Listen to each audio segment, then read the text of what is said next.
ফিলিস্তিন জিন্দাবাদ, কাশ্মীর জিন্দাবাদ। আন্তর্জাতিক অঙ্গনের সবথেকে গুরুত্বপূর্ণ সংবাদ। মুসলিম অধ্যুষিত কাশ্মীরকে কেন্দ্র করে ভারত এবং পাকিস্তান পরমাণু যুদ্ধ শুরু হওয়ার সম্ভাবনা রয়েছে।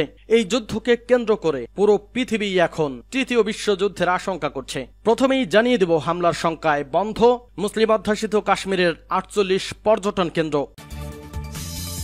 এরপর জানিয়ে দেব দখলদার ইহুদিবাদী ইসরায়েলকে নিয়ে যা বললেন হিজবুল্লাহ মহাসচিব। আরো জানাবো পাক ভারত উত্তেজনার মধ্যেই ইমরান খানের মুক্তির দাবি পিটিআই এর। বাংলাদেশ এবং ভারতের জন্য সবথেকে গুরুত্বপূর্ণ সংবাদ, গুজরাটে কথিত বাংলাদেশিদের এলাকা ঘর ভাঙা শুরু। এইবার শুল্ক যুদ্ধে এখনো পর্যন্ত কে এগিয়ে, মার্কিন যুক্তরাষ্ট্র নাকি চীন? জানিয়ে দেব সর্বশেষ আপডেট এবং সবশেষে জানাবো লোহিত সাগরে ডুবলো মার্কিন যুদ্ধ বিমান। মার্কিন যুদ্ধ বিমানগুলো একের পর এক ধ্বংস হয়ে যাচ্ছে। এতক্ষণ ছিলেন সংবাদ শিরোনাম, এখন বিস্তারিত। হামলার শঙ্কায় বন্ধ কাশ্মীরের 48 পর্যটন কেন্দ্র।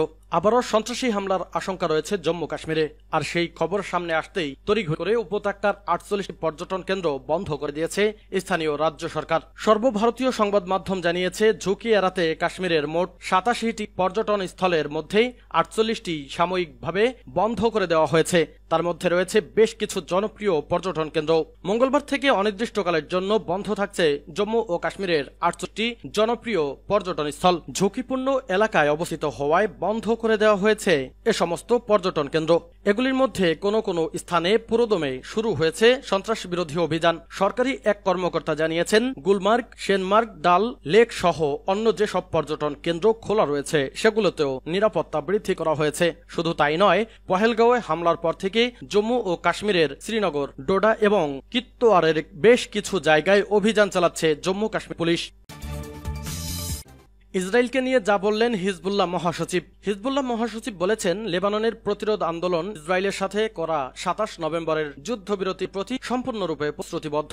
যদিও তেল আবিব সরকার প্রায়শই চুক্তি লঙ্ঘন করে চলছে। শেখ নাইম কাসেম সোমবার সন্ধ্যায় লেবাননের রাজধানী বৈরুত থেকে সম্প্রচারিত এক টেলিভিশন ভাষণে বলেন, আমাদের বিরুদ্ধে যুদ্ধবিরতি চুক্তির কোনো লঙ্ঘনের ঘটনা রেকর্ড করা হয়নি। যদিও ইসরায়েলি পক্ষ 3000 বারের বেশি চুক্তি লঙ্ঘন করেছে। তিনি লেবাননের সরকারকে তাৎক্ষণিকভাবে পদক্ষেপ নেওয়ার আহ্বান জানিয়ে বলেছেন, রাষ্ট্রীয় কর্মকর্তাদের উপর যুদ্ধবিরতি চুক্তি বাস্তবায়নের দায়িত্ব রয়েছে। যুদ্ধবিরতি চুক্তির গ্যারান্টার হিসেবে যুক্তরাষ্ট্র এবং ফ্রান্সকে ইসরায়েলকে অবিলম্বে তাদের আক্রমণ বন্ধ করতে বাধ্য করার আহ্বান জানিয়েছে। তিনি লেবাননের উপর চলমান ইসরায়েলি হামলার বিষয়ে বলেন, বৈরুতের দক্ষিণ শহরতলিতে একটি ভবনে সর্বশেষ বিমান হামলা যুক্তরাষ্ট্রের সবুজ সংকেত এবং সমর্থন নিয়ে করা হয়েছে। লেবাননে যুক্তরাষ্ট্রের স্বার্থ রয়েছে। লেবাননের স্থিতিশীলতা বিপন্ন হলে তাদের স্বার্থ রক্ষা করা যাবে না। শেখ কাসেম বলেন, ইসরায়েল অব্যাহত আগ্রাসন, দখলদারিত্ব এবং রাজনৈতিক চাপের মাধ্যমে লেবাননকে দুর্বল করতে চাইছে। লেবাননের শক্তি তার প্রতিরোধ ফ্রন্ট, সশস্ত্র বাহিনী এবং জাতির মধ্যে নিহিত। গুজরাটে কথিত বাংলাদেশিদের এলাকায় ঘর ভাঙা শুরু। ভারতের গুজরাটের আহমেদাবাদের যেসব অঞ্চলে বহু সংখ্যক বাংলাদেশ থাকেন বলে পুলিশের সন্দেহ, চান্দোলা লেক এলাকায় মঙ্গলবার সকাল থেকে বেআইনি ঘরবাড়িতে করেছে প্রশাসন। শনিবার ভোর রাত থেকে গুজরাট জুড়েই শুরু হয়েছিল অবৈধ বাংলাদেশ তল্লাশি। সোমবার রাত পর্যন্ত অভিযানে প্রায় 6500 মানুষকে আটক করা হয়েছে বলে জানিয়েছে। তাদের মধ্যে অবশ্য মাত্র 450 জনের ব্যাপারে নিশ্চিত হওয়া গেছে যে তারা বাংলাদেশি এবং বেআইনিভাবে গুজরাট থাকছিলেন, জানিয়েছিলেন রাজ্যের পুলিশ মহানির্দেশক বিকাশ সহায়।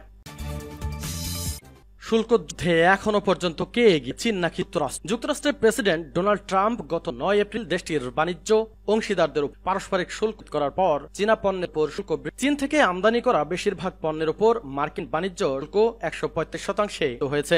বেজিং এর পাল্টা জবাবে মার্কিন পণ্যের উপর 125% শুল্ক আরোপ করেছে। ট্রাম্প ধরে চীনকে বাণিজ্যে মার্কিন যুক্তরাষ্ট্রকে শোষণ করার অভিযোগ করে আসছে।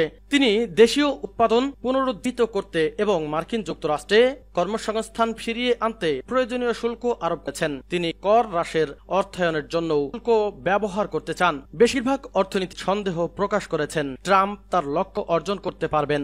আপাতত যুক্তরাষ্ট্র এবং চীন একে অন্যের সঙ্গে শুল্ক খেলায় জড়িয়ে পড়েছেন। বিশ্ব অপেক্ষা করছে কোন দেশ নতি স্বীকার করবে এবং কোনটি তার লক্ষ্যে অটল থাকবে। লোহিত সাগরে ডুবল মার্কিন যুদ্ধবিমান। হুতি বিদ্রোহীদের ঠেকাতে নিয়োজিত একটি ব্যয়বহুল মার্কিন যুদ্ধবিমান লোহিত সাগর ডুবে গেছে, যার আনুমানিক মূল্য $67 মিলিয়ন। মার্কিন নৌবাহিনী জানিয়েছে সোমবার লোহিত সাগরে ইউএসএস হ্যারি এস ট্রুম্যান নামের একটি বিমানবাহী রণতরী থেকে যুদ্ধবিমানটি পড়ে যায়। দুর্ঘটনায় এক নাবিক আহত হয়েছে।